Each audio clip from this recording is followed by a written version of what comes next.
कभी कभी ये दिल किसी से भी लग जाता है। आखिर क्यों होता है ऐसा? शायद ये एक रूह का पाक रिश्ता होता है दूसरी रूह के साथ, जो ना समाज की बनी दीवारों से डरता है ना नियमों को। लेकिन समाज के बने नियम, पुरानी सोच ऐसी रूहानी रिश्तों को कलंकित कर देती है और आखिर में सब खत्म हो जाता है। वो साथ, वो एहसास, और बचता है तो सिर्फ मातम।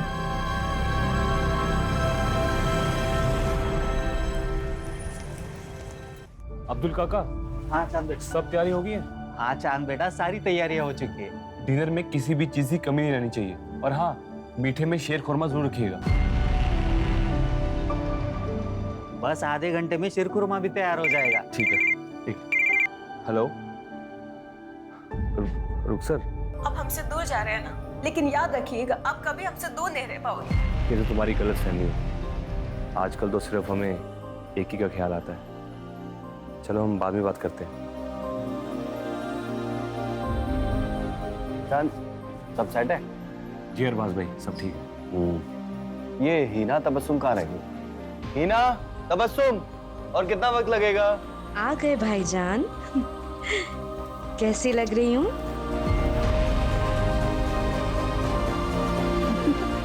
भाभी,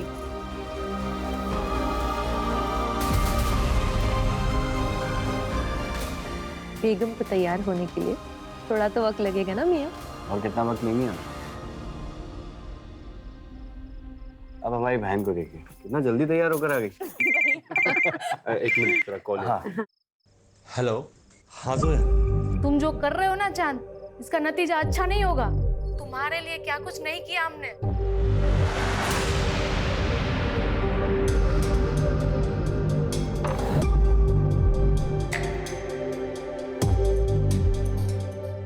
हेलो। हाँ जोया। अरे अरे, एक मिनट सांस तो ले लो। ऐसा कुछ नहीं जैसा तुम सोच रही हो। एक मिनट बाद में बात करते हैं। हेलो। हाँ डिम्पी। हम अपनी जान दे देंगे चांद, अब मुझसे बर्दाश्त नहीं होता। अरे प्लीज अब नहीं यार, फंक्शन होने में कुछ ही देर बाकी है। तुम पर भरोसा करके मैंने बहुत बड़ी गलती कर दी। अब रुको, हम बाद में बात करते हैं।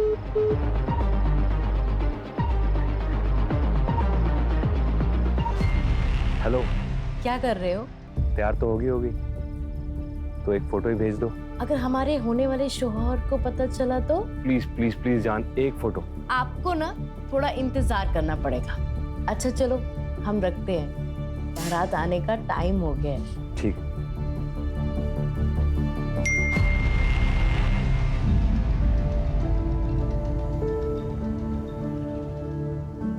ये हो गए तैयार हमारे दूल्हे राजा। हमारी दुल्हन तैयार हो गई? हाँ हो गई, चलिए अंदर।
चांद भैया,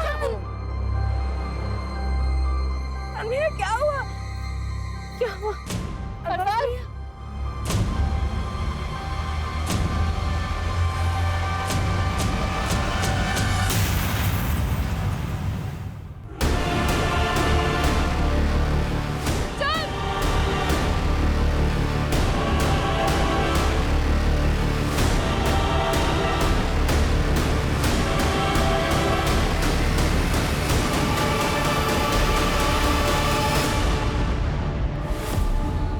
उठो चांद। चांद तुम मुझे ऐसे छोड़ के नहीं जा सकते चांद। चांद उठो, चांद, चांद।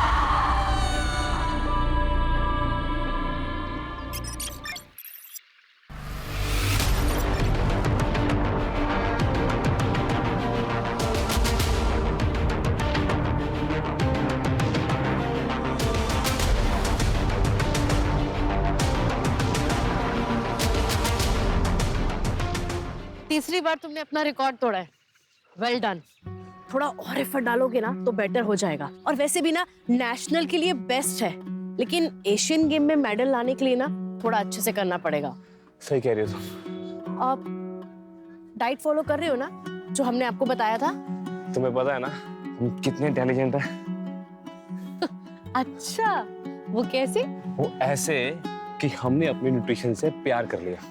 अब सारी जिंदगी फिटनेस की टेंशन खत्म। अच्छा, लेकिन हम सीरियस हैं। हम चाहते हैं कि आप अपना स्टेमिना बढ़ाओ एशियन गेम के लिए, और बहुत जरूरी है। तुम्हें मेरे स्टैमिना पे शक है तो एक बार हटो।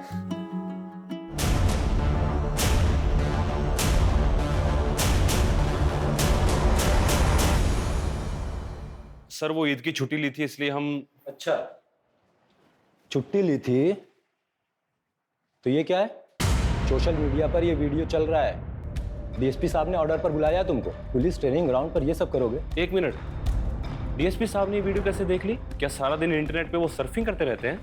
क्या कहना चाह रहे हैं? देखिए सर, हम सब अच्छे से जानते हैं, अगर आपकी कोई हमारे से प्रॉब्लम है तो खुल के बताइए। ऐसे खेल मत खेलिए। दोस्ती और दुश्मनी सब खुल के करते हैं हम। और ये मत भूलो कि हम तुम्हारे सीनियर हैं। बस इतना कह रहे हैं कि दोबारा ऐसा नहीं होना चाहिए, समझे? जा सकते हो। जी, लेकिन एक बात याद रखिएगा, आप हमें चाहे कितने भी नापसंद करते हो, ऐसे छोटे मोटे बहाने करके आप हमें सस्पेंड नहीं करा पाएंगे। कुछ बड़ा ढूंढ के आइएगा।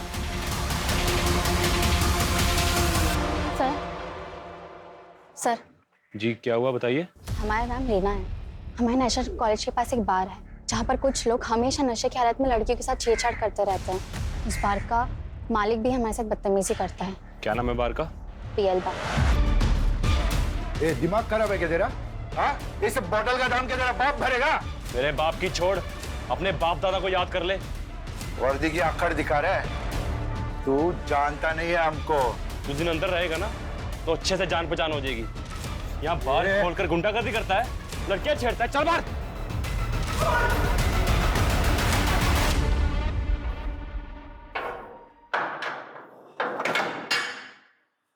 ये सब क्या चांद? कुछ नहीं सर, अपनी ड्यूटी कर रहे हैं। ये आदमी ना कहानी मत सुना मुझे। और ये मत भूलो कि ये जो वर्दी मिली है ना, स्पोर्ट्स कोटा में मिली है तुम्हें। ना तुम्हारे बस की बात नहीं है सब इंस्पेक्टर बनना। जिस आदमी को अंदर डाला है ना, तुरंत रिलीज करो। सर इसके खिलाफ कंप्लेंट मिली है हमें। कंप्लेन मिली है?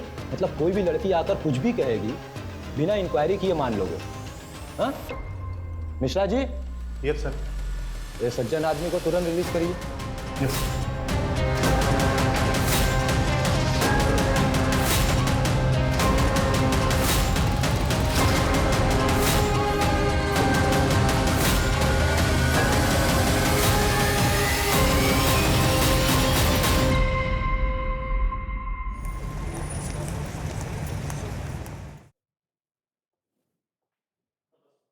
चलिए निकलिए मेरे घर से। आपकी हिम्मत कैसे हुई यहाँ आने की? हाँ निकलिए।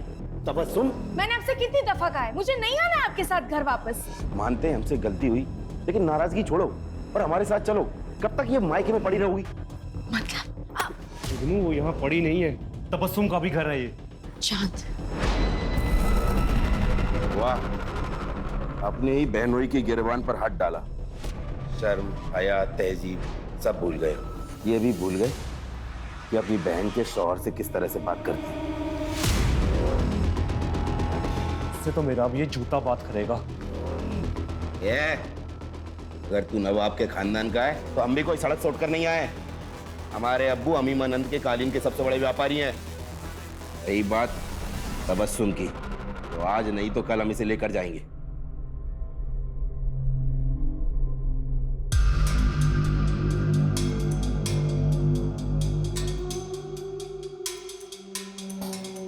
क्या है ये सब? तुम्हें इस बात का अंदाजा भी है कि हम नवाबों के खानदान से हैं। हमने ख्वाब में भी नहीं सोचा था कि हमें इस तरह की बेहूदगी देखने को मिलेगी कभी। वो लड़की न तो हमारी कौम की है और ना ही हमारी बराबरी की है। ये रिश्ता तो हरगिज नहीं हो सकता। निकाह तो हम नैना से ही करेंगे। फिर तो हमारी लाश पर से गुजर कर करना होगा तुम्हें ये निकाह। अब्बा, बुरा ना मानिएगा, पर आज दुनिया बहुत आगे बढ़ चुकी है और हमें चांद को अपने फैसले लेने का हक देना चाहिए।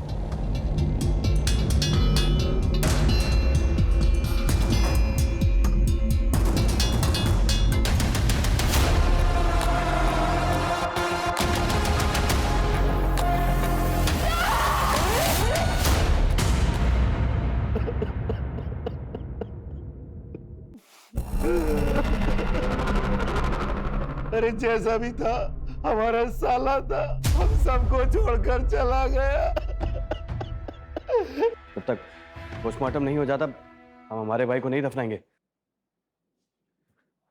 बस हमें पुलिस में खबर करनी चाहिए। चांद जवान था, सेहतमंद था, स्पोर्ट्समैन था। उसको कैसे हार्ट अटैक हो सकता है? तो मुझे यकीन नहीं हो रहा। क्या चाहती हो? अपने बेटे को दफनाने से पहले हम उसके जिस्म के टुकड़े टुकड़े कर दें। डॉक्टर ने डेथ सर्टिफिकेट दे दिया है, अब किसी पोस्टमार्टम की कोई जरूरत नहीं। चलो जनाजे की तैयारी शुरू करो।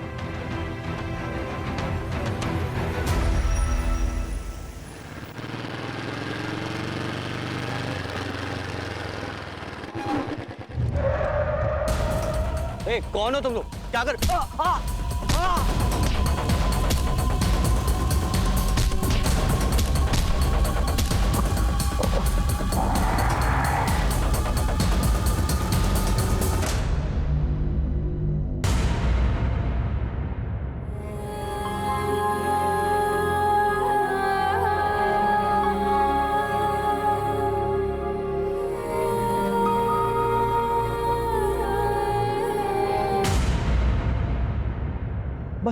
चांद को ऐसे कैसे हार्ट अटैक आ सकता है? चांद जवान था, सेहतमंद था, स्पोर्ट्समैन था। चांद को हार्ट अटैक हो ही नहीं सकता। मैं यकीन नहीं कर पा रहा हूँ। अब्बा। हाँ बेटा। अब्बा, आप दिल के मरीज हैं। भाई के जाने का गम सबको है, मगर आप यूं ही ये सब सोचते रहोगे तो आप ही की तबीयत बिगड़ेगी ना। अब ये सब सोचना बंद कीजिए और ये लीजिए दवाई।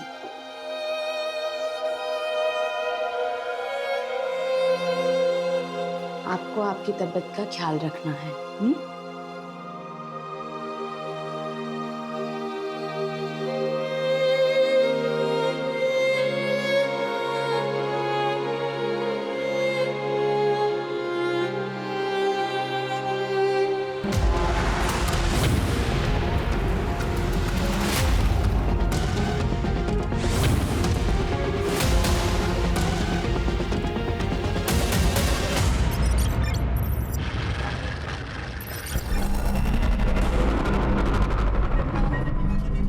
जी कहिए। मेरा आज इंटरव्यू है, मुझे देर हो रही है। मुझे अगले आईटी चौराहे तक उतार देंगे?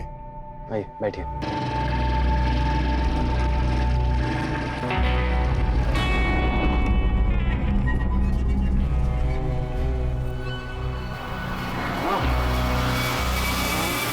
बस बस यहीं रोक दीजिए। Thank you sir, thank you so much.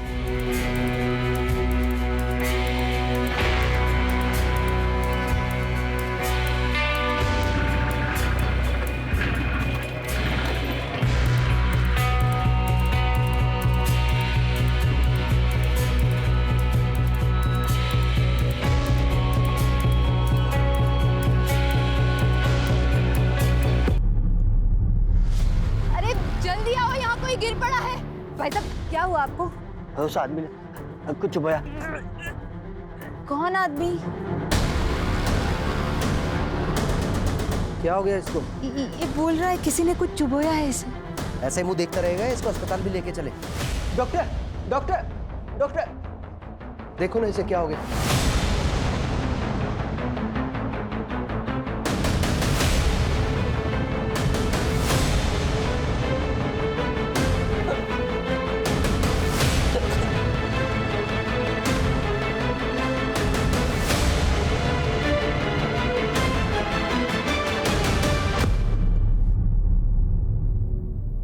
Sorry, पर ये नहीं रहे।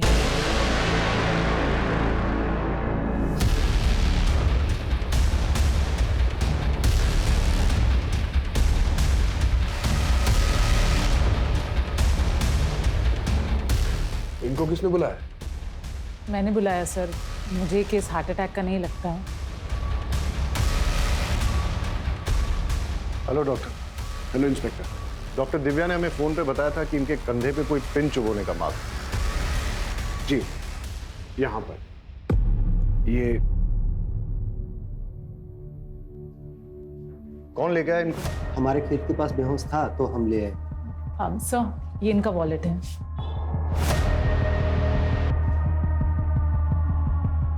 नवाब अरबाज कुरैशी, उन्नाव। फैमिली को इन्फॉर्म करो और बॉडी को पोस्टमार्टम के लिए भेजो। Right sir.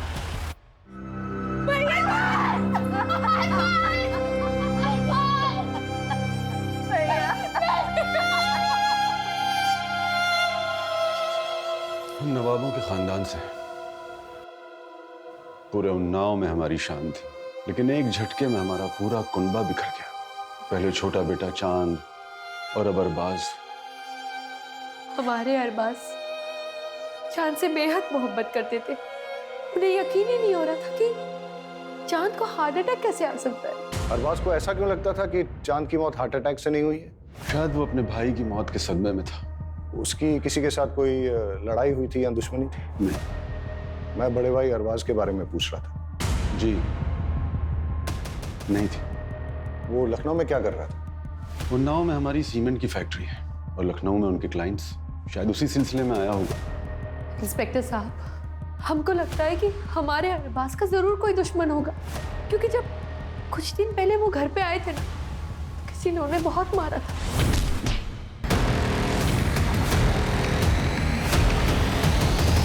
सर, जब अरबाज पर अटैक हुआ था उसी समय मैंने उससे कहा था कि पुलिस स्टेशन में आकर एक FIR कराने के लिए। सुना है नवाब साहब कि आपके ऊपर किसी ने हमला कर दिया। आप ना पुलिस स्टेशन आ जाइए और आकर एक FIR लिखवा दीजिए। लेकिन वो आया ही नहीं। बेचारा अपने भाई चांद गिरा हार्ट अटैक से। चांद एक नेशनल लेवल एथलीट था, सब इंस्पेक्टर था और उसकी फैमिली बोल रही थी कि एकदम फिट था। अब उसका इस तरह हार्ट अटैक से मरना कुछ समझ में नहीं आ रहा है। आजकल तो लोग जिम में एक्सरसाइज करते करते बेवजह मर जाते हैं हार्ट अटैक से। आप ही हैं नवाब साहब के फैमिली डॉक्टर? जी हाँ। आप यकीन से कह सकते हैं कि चांद की मौत हार्ट अटैक से हुई थी? नवाब साहब के घराने की फैमिली हिस्ट्री में दिल की बीमारी है। चांद, अरबाज, उससे पहले उनकी माँ भी 2 साल पहले हार्ट अटैक से मरी थी। ठीक है, आप जा सकते हैं। ठीक है। अर्जुन सर, चांद के पोस्टमार्टम के साथ साथ उसका टॉक्सिकोलॉजी टेस्ट भी करवा सर, और पता करो ये अरबाज के साथ मारपीट किसने की थी। 2 भाइयों की मौत, वो भी एक के बाद एक, और अरबाज के साथ मौत के पहले मारपीट भी हुई थी। वो ना हो इसमें कोई दुश्मनी का एंगल जरूर है। अब सवाल ये उठता है कि दुश्मन घर के बाहर है या अंदर। अरे कूद जा लल्ले, कुछ नहीं है। नहीं अनु, मैं नहीं कूदूंगा। अरे तुम्हारी ऐसी की तैसी। नहीं अनु, मत।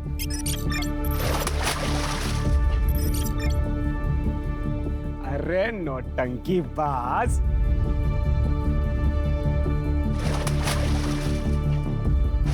अनु, कुछ हो जाता तो। हो गई नौटंकी, कमर तक तो पानी नहीं है तुम्हारे। नौटंकी बाज।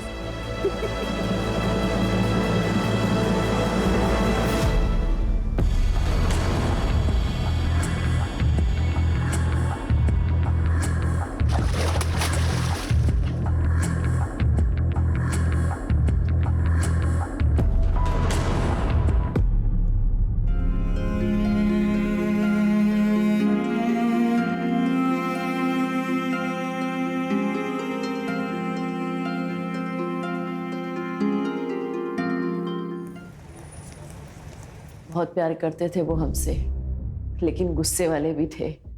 हम उन्नाव पुलिस वालों को कह कह के थक गए थे कि चांद को हार्ट अटैक नहीं आ सकता है। हम खुद पेशे से न्यूट्रिशनिस्ट हैं, उनके खाने पीने में कड़ी निगरानी रखते थे हम। अभी अभी आपने बताया कि वो व्यवहार से थोड़े गुस्सैल थे।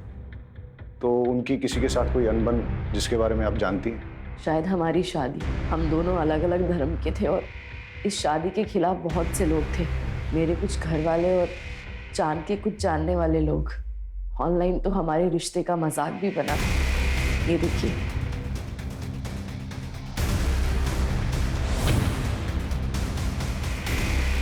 ये वीडियो सबसे पहले किस आईपी एड्रेस से अपलोड हुई, किसने भेजी और किस किस को भेजी, सारी डिटेल्स निकालो। जी सर, और मैंने उस चौक पे भी पता करने के लिए कह दिया है जहां अरबाज के साथ मारपीट हुई थी। वहाँ की सीसीटीवी फुटेजेस भी मंगवा ली है, शायद वहाँ से कोई क्लू मिल जाए। सर, ये अरबाज की पोस्टमार्टम रिपोर्ट है। ठीक, जाओ। ओके सर, पोस्टमार्टम रिपोर्ट के हिसाब से अरबाज की मौत हेवी पॉइजनिंग की वजह से हुई। ये भी लिखा है कि अगर ज़्यादा मात्रा में लिया गया हो तो महज कुछ ही मिनटों में उस इंसान की मौत हो सकती है।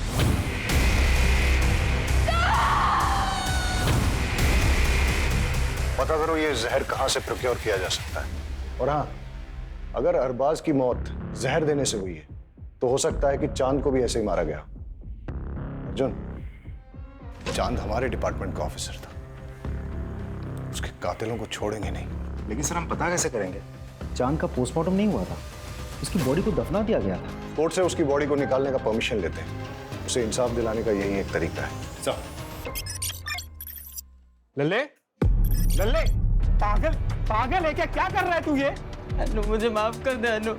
माफ कर दे? क्या किया है तूने? मेरी एक गलती की वजह से हमारी दोस्ती टूट गई। वो इतनी छोटी सी बात के लिए लल्ले तू हमारे बचपन का प्यार, बचपन की दोस्ती सब भूल जाएगा? बेवकूफ इंसान, इधर आ।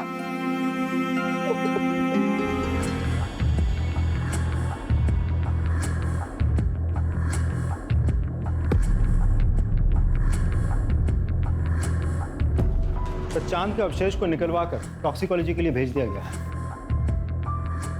हमारी फोर्स का होनहार ऑफिसर था, फिर भी मरने के बाद भी उसे चैन नहीं मिला।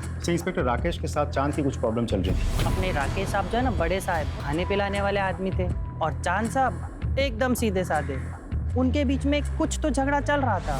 सुन, जो फाइल के पन्ने पलट रहा है ना, बंद कर दे, और जो कर रहा है ना, वो भी करना बंद कर। हम क्या कर रहे हैं सर? सस्पेंड करा देंगे तुझे। नहीं करा पाएंगे सर। आखिर उड़ते हुए तीर को कौन न्योता देता है? चांद और उसके बड़े भाई अरबाज दोनों ही जुगनू और तबस्सुम की तलाक करवाने के पीछे पड़े थे। इससे तो मेरा अब ये जूता बात करेगा, क्योंकि वो दोनों जुगनू को पसंद नहीं करते थे। क्या प्रॉब्लम थी जुगनू के साथ? जुगनू ने झूठ बोल के शादी की थी। न वो नवाब है और ना ही पैसे वाला। दिन भर आवारागर्दी करता रहता है, अयाशी करता रहता है। पता करो ये जुगनू कहाँ टिमटिमाता। Right sir.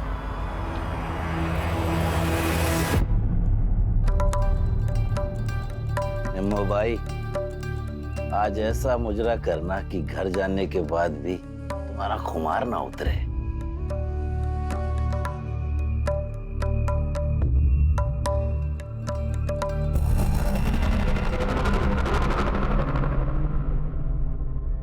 यहाँ तो ताला लगा हुआ है।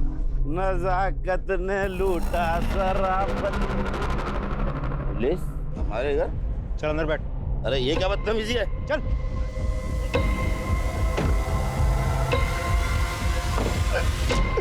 जनाब, हमने कुछ नहीं किया है, बस हमें हमारी बेगम हमारे घर में चाहिए। हम उनसे बहुत मोहब्बत करते हैं। दोनों भाई तेरे खिलाफ थे। चांद जो कि पुलिस ऑफिसर था, पहले तूने उसको मार दिया, और साथ ही साथ नवाब साहब की प्रॉपर्टी का एक हकदार कम कर दिया। और फिर मौका मिलने पर उसके बड़े भाई अरबाज को भी रास्ते से हटा दिया तूने। तो तेरा तलाक भी नहीं हो सकता तबस्सुम से। अब तू जिंदगी भर नवाब की हवेली में थोड़ी शराब, थोड़ी कबाब, थोड़ी नमाज़त नहीं करता रहेगा।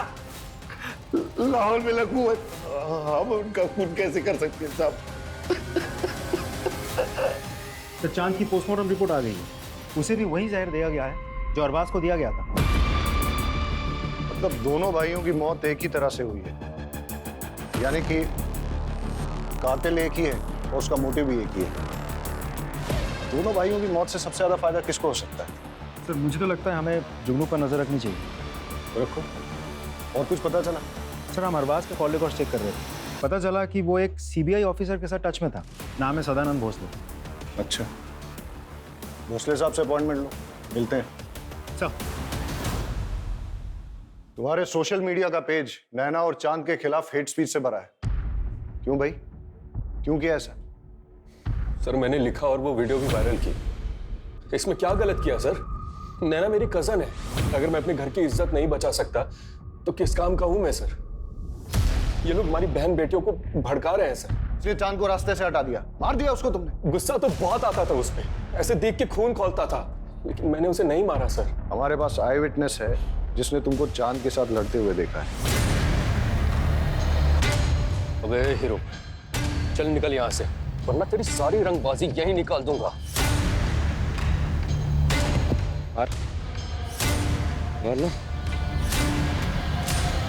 शांत, छोड़ो से। क्या कर रहे हो तुम लोग यहाँ? मुझे ना यहाँ पे कोई तमाशा नहीं चाहिए। बैठो। सर उन लोगों के साथ कुछ भी होता है तो पूरी दुनिया ह्यूमन राइट्स के नाम पे खड़ी हो जाती है। हमारी बहन बेटियों के साथ जो हो रहा है उसका क्या सर? नफरत से सिर्फ नफरत फैलती है।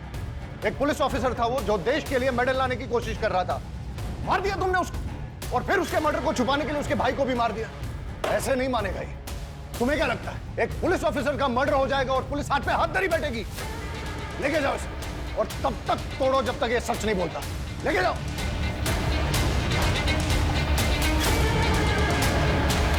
सर, खबरों से पता चला है कि अरबाज की मौत से पहले उसके साथ जो मारपीट हुई थी वो बबलू के आदमियों ने की थी। उठा के लाओ बबलू को। साहब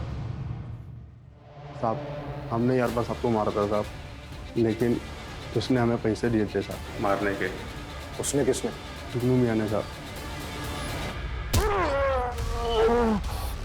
अरबाज को पिटवाया तूने? साहब मैं बहुत गुस्से में था साहब। जब मैं चांद के जनाजे में गया तो अरबाज ने मेरे साथ बदतमीजी की। या अल्लाह, हमारे भाई की जान के बदले हमें उठा लिया होता। बस कर ये नाटक। हमारे भाई के जनाजे पे बैठ के ये घड़ियाली आंसू मत बहा। यहाँ पे निकल जाए, यहाँ से निकल, उठ और चला जाए यहाँ से। मुझे धक्के मारकर हवेली के बाहर निकाल दिया। बस इसी बात पे गुस्सा था, लेकिन इसका मतलब ये तो नहीं कि मैंने किसी को मारा है। एक पुलिस ऑफिसर का मर्डर हुआ है, इसे डंडे मार के तब तक मुजरा करवाओ जब तक ये सच नहीं बोलता। लेके जाओ। साहब sir, CBI officer Sadanand Bhosle के साथ मीटिंग फिक्स हो गई है।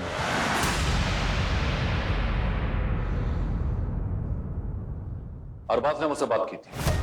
वो चाहता था कि उसके भाई के मर्डर की इन्वेस्टिगेशन सीबीआई करे, लेकिन सीबीआई ऐसे किसी केस को कैसे ले सकती है? मैंने उसे लोकल पुलिस स्टेशन में जाकर एफआईआर दर्ज कराने की बात की थी। सब इंस्पेक्टर चांद का मर्डर केस काफी पर्सनल है सर हमारे लिए। एक पुलिस ऑफिसर को मारा गया और उसके बाद उसके बड़े भाई का भी मर्डर किया गया, और अभी भी हमारे हाथ में कोई ठोस कड़ी नहीं लग पाई। Anyways, thank you.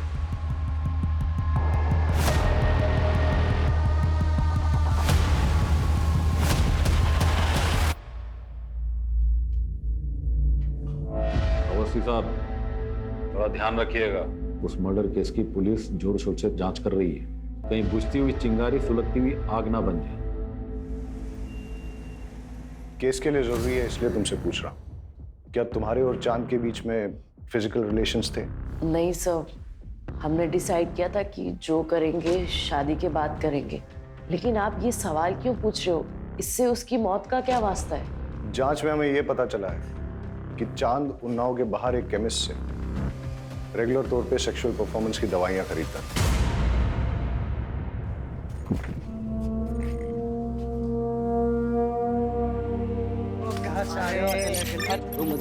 हमसे भी तो बात कर रहे हो। क्या कर रहे हो?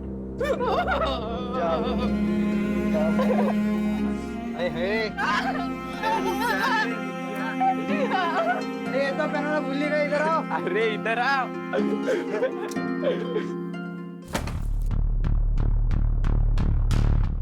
इंस्पेक्टर साहब, आप लोग यहाँ? आपकी हवेली की तलाशी लेनी। सर्च वारंट है हमारे पास। अर्जुन सर, सर्च करो।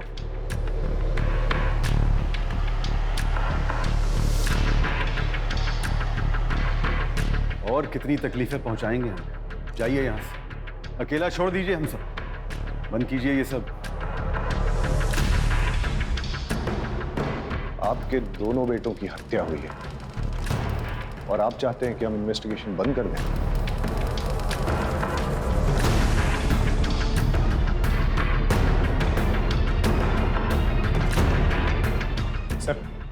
चांद के कमरे से ये मोबाइल और ये फाइल मिली।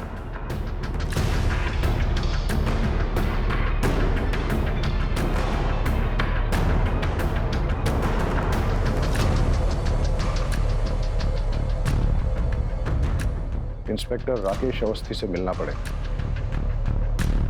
आपका चांद के साथ कोई प्रॉब्लम चल रहा था तो आपने उसे मरवा दिया, और फिर इस मर्डर को छुपाने के लिए चांद के बड़े भाई अरबाज को भी मरवा दिया। ये सब बकवास और बेकार की बातें हैं। ये डॉक्यूमेंट्स देखिए, चांद ने ये सबूत इकट्ठे किए थे कि 6 महीने पहले एक लड़के को आपकी कस्टडी में टॉर्चर करते हुए आपने उसे मार डाला।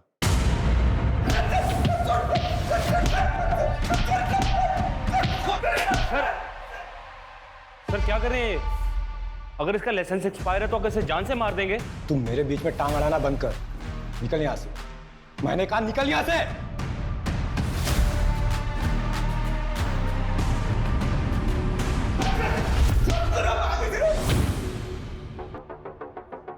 नहीं सर, किसी ने उसे हाथ भी नहीं लगाया था। नॉर्मल पूछताछ के दौरान उसका अपेंडिक्स बस्ट हो गया और सेप्टिसेमिया की वजह से उसकी मौत हो गई।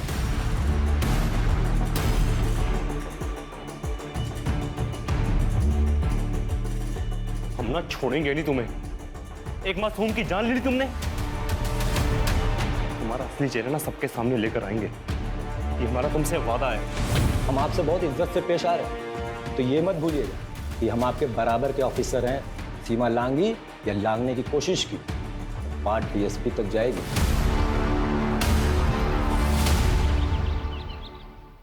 वहीं रुक जाओ, वहीं रुक जाओ।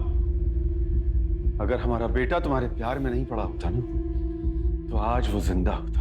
अगर आपने अपना बेटा खोया तो मैंने भी अपना प्यार खोया है। कुछ नहीं खोया है तुम, लेकिन हमने अपना बेटा खोया है। और हमें तो कभी कभी लगता है कि तुम्हारे घर वालों में से किसी ने हमारे बेटे को। अबू, आपकी तबीयत खराब हो जाएगी। आपको जो लगता है लगता रहे। बाहर के लोगों को भी ना बहुत कुछ लगता है। आपने तो चांद का पोस्टमार्टम भी नहीं होने दिया ना। बदतमीज, निकल जाओ यहाँ से। अबू संभालो, अबू संभालो अपने आप को। अबू, अबू। आज के बाद कभी भी मेरी बेटी के आसपास भी दिखाई दिया ना, तो जान से मरवा दूंगा। रिद्धि से प्यार करते हैं हम, आपको जो करना है वो करिए। ये ऑडियो फाइल अमर की iCloud स्टोरेज से मिला है, और साथ ही उसकी और आपकी बेटी रिद्धि की बहुत सारी फोटोज भी मिली। और क्या मिला? और एक वीडियो भी मिला है जिसमें अमर ने डर जताया कि आप उसका खून करवा सकते हैं। सब बकवास है, झूठ है। ये रही उसकी असली पोस्टमार्टम रिपोर्ट, जो आप लोगों ने बदल दी थी। इस रिपोर्ट में यह साफ साफ लिखा है कि उसकी मौत 11 हड्डियां टूटने और इंटरनल ब्लीडिंग से हुई है। और जब ये सबूत चांद ने इकट्ठे किए तो आप लोगों ने उसको मरवा डाला। और जब अरबाज चांद के मर्डर की सीबीआई इंक्वायरी चाहता था तो उसको भी खत्म करवा दिया आपने। फिलहाल इतने सबूत काफी हैं आप लोगों को अंदर करने के लिए, और बाकी आपका जुर्म तो हम कोर्ट में साबित करेंगे। चांद और अरबाज का खून हमने नहीं किया है। आपको यकीन नहीं है तो आप उनके वालिद नवाब साहब से पूछिए कि उन्होंने चांद का पोस्टमार्टम क्यों नहीं होने दिया।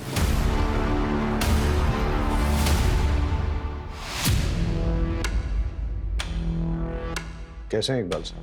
ठीक है। हमें जब पता चला कि इकबाल साहब को हॉस्पिटल लेके आए तो हमने सोचा कहीं इनके साथ भी ऐसा ही तो नहीं हुआ जैसा इनके बेटों के साथ। नहीं सर, नवाब साहब को सिर्फ दिल की बीमारी है। नहीं, उनके जो लेटेस्ट रिपोर्ट्स आई है उसके हिसाब से लग रहा है कि बहुत दिनों से उन्होंने अपनी दवाई नहीं ली।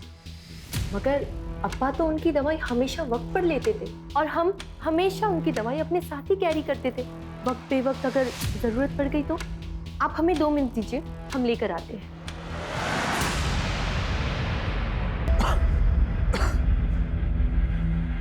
नवाब साहब, एक बात हमारी समझ में नहीं आई। आपने अपने छोटे बेटे चांद की बॉडी का पोस्टमार्टम क्यों नहीं होने दिया? बचपन से जिसे दिल से लगाकर पाला, पोसा, बड़ा किया, उसके टुकड़े कैसे होने देते? ये रही दवाई। ले दीजिए मुझे।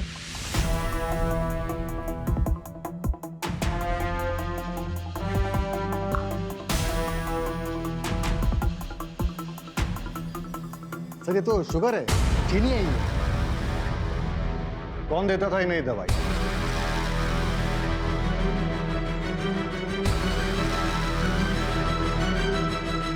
तुमने अपने अब्बा को मारने की कोशिश की, क्यों किया तुमने ऐसा? प्यार करते थे हम किसी और से, मगर हमारे अब्बू ने हमारा निकाह उस जुगनू से करवा दिया। नवाबी चोला ओढ़ एक जालिम और जिद्दी इंसान है मेरे अब्बू। और तुम्हारे भाई? उन्होंने भी नहीं रोका इंस्पेक्टर साहब मेरे अब्बू को। चांद भैया ने खुद के निकाह के वक्त तो किसी की भी नहीं सुनी, मगर मेरे निकाह के वक्त उनके मुंह में दही जम गया था। नफरत हो गई थी हमें उन सब से। अच्छा हुआ दोनों मर गए, काश मेरे अब्बू भी मर जाते। मर गए या तुमने मरवा दिया? नहीं इंस्पेक्टर साहब, चाहने में और करने में फर्क होता है। हमें नफरत जरूर थी मगर हमने नहीं मारा उन्हें, सच्ची।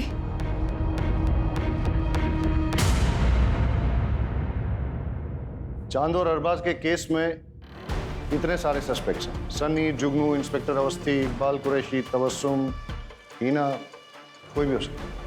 लेकिन सर अभी भी समझ में नहीं आ रहा है कि चांद और उसके बड़े भाई अरबाज को मार कौन सकता है? इनमें से कोई भी हो सकता है, या फिर नैना, क्योंकि जो जितना भोला भाला दिखता है वो उतना ही शातिर भी हो सकता है। एक काम करो अर्जुन, चांद और अरबाज के केस में ये जितने भी सारे सस्पेक्ट्स, सबकी डिटेल्स फिर से निकालो। छोटी से छोटी चीज भी चेक करो, कुछ तो है जो हमसे छूट रहा है। सर बस एक कड़ी हाथ में आ जाए तो सारे पेज खुल जाएंगे। सर बाकी सब तो क्लीन है, लेकिन एक इंटरेस्टिंग बात सामने आई है। पिछले 2 साल में हीना ने अपने बैंक अकाउंट से कोई ट्रांजैक्शन नहीं किया था, लेकिन अरबाज के मौत से 2 दिन पहले हीना के पिता ने उसके अकाउंट में 10 लाख रुपए ट्रांसफर किए थे, और अरबाज के मौत के 10 दिन बाद हीना ने वही 10 लाख रुपए कैश में विड्रॉ किए थे। जी हमने डाले थे पैसे, हीना को पैसों की जरूरत थी। अरबाज के बिजनेस में काफी नुकसान हो गया, इसीलिए कुछ पैसे की जरूरत थी। कितने पैसे बेटा? करीबन 50 लाख के आसपास। आपने वो 50 लाख रुपए शौहर को बचाने के लिए इस्तेमाल किए या शौहर को प्रॉब्लम में डालने के लिए? मतलब अरबाज के मरने के 10 दिन के बाद आपने वो सारे पैसे निकाल लिए कैश में, क्यों और किस लिए? घर में जरूरत थी इसलिए। हमने नवाब साहब से भी बात की और तबस्सुम से भी। आपने घर पे न तो वो पैसे किसी को दिए हैं और ना ही घर के खर्च के लिए इस्तेमाल किए। कहाँ इस्तेमाल किए वो 50 लाख? सुना है आपने अपने पर्सनल क्लिनिक के लिए नए इक्विपमेंट खरीदे। हाँ तो सर इसमें क्या क्राइम हो गया? ये क्राइम तो नहीं है, लेकिन ये 50 लाख रुपए आपके पास आए कहाँ से? मेरे पैसे हैं, मैंने जमा किए थे। चलिए वो छोड़िए, ये बताइए, आप तो लखनऊ में प्रैक्टिस करते हैं, तो फिर आप जिस दिन चांद की मौत हुई उस दिन उन्नाव में क्या कर रहे थे? जिस ऑटो में आप बैठ के गए थे और आपने जो उसको ऑनलाइन पैसे ट्रांसफर किए थे भाड़े के तौर पे, उसका रिकॉर्ड भी है हमारे पास।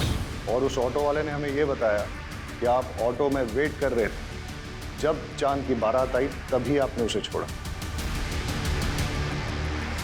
हम उस जहर तक भी पहुंच गए जो आपने लैब टेक्नीशियन संतोष सिंह से खरीदा और जिस जहर को आपने चांद और अरबाज में इंजेक्ट किया। डॉक्टर साहब अब तो सच बोल दो। मैंने दोनों का फोन किया।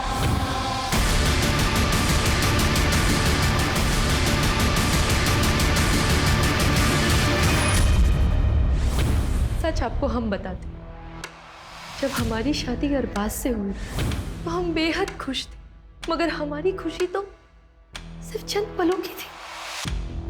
शादी के बाद हमको एहसास हुआ कि अरबाज हमसे प्यार नहीं करते। हमारी शादी को 2 साल हो गए, मगर उन्होंने कभी हमें हाथ तक नहीं लगाया।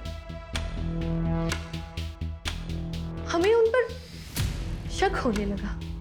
एक दिन फिर अरबाज बाहर जा रहे थे, तब हमने फैसला किया कि आज इनका पीछा करेंगे।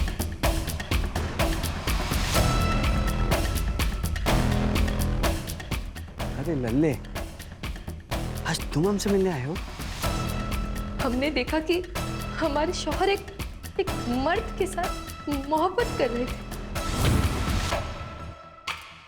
पागल है क्या तू? मरना है तुमको?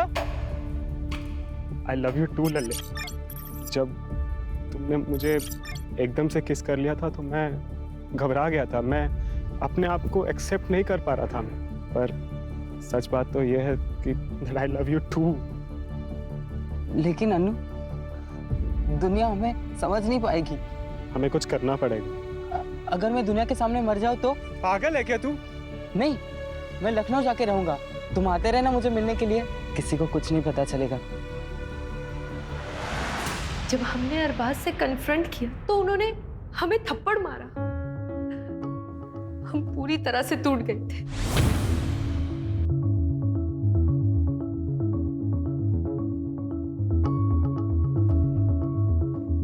क्या हुआ भाभी? आप रो क्यों रही हैं? तुम्हारे भाई हमसे नहीं बल्कि एक मर्द से मोहब्बत करते हैं। अरे हमको समझ में नहीं आ कि हम करें तो क्या करें। अभी आप रोइए मत। हम बेहद खुश थे। भले ही हम दोनों के बीच में एक छोटा सा रिश्ता बना हो, मगर हमने चांद से मोहब्बत की थी और उसने फिर शादी करने का फैसला ले लिया। ये तुम क्या कह रहे हो चांद? हम तुमसे प्यार करते, तुम ये नहीं कर सकते। हमें छोड़ के तुम किसी और से शादी नहीं कर सकते। हम आपसे प्यार नहीं करते, वो बस एक हमारी गलती थी। हम नैना से प्यार करते और भैया को हम और दगा नहीं दे सकते। ये आपका नसीब है।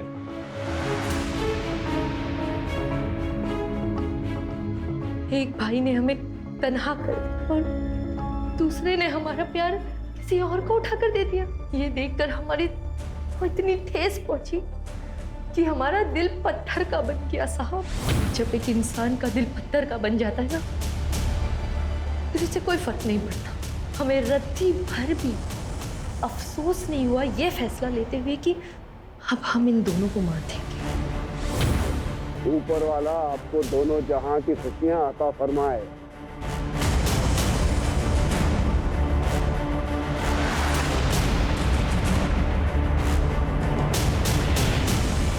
अरबाज को उसके भाई के खून के बाद तड़पते हुए देख के बहुत खुशी हो रही थी हमें, मगर अरबाज के सर पर तो अपने भाई की मर्डर की इंक्वायरी करने का भूत सवार हो गया। बस फिर क्या, अरबाज और उसके भूत दोनों को साथ में दफना दिया। जी कहिए। मेरा आज इंटरव्यू है, मुझे देर हो रही है। मुझे अगले आईटी चौराहे तक उतार देंगे?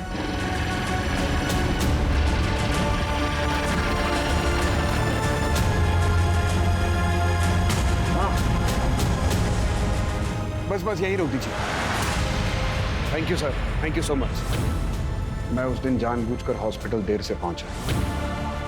अगर हॉस्पिटल में मेरी आरएमओ डॉक्टर दिव्या ने अरबाज के कंधे पर निडल का घाव और वो खून की बूंद नहीं देखी होती तो अरबाज की मौत भी हार्ट अटैक ही साबित होती। मासूमों का बहाया हुआ खून कभी भी खामोश नहीं रहता। एक एक खून की बूंद गवाही देती है।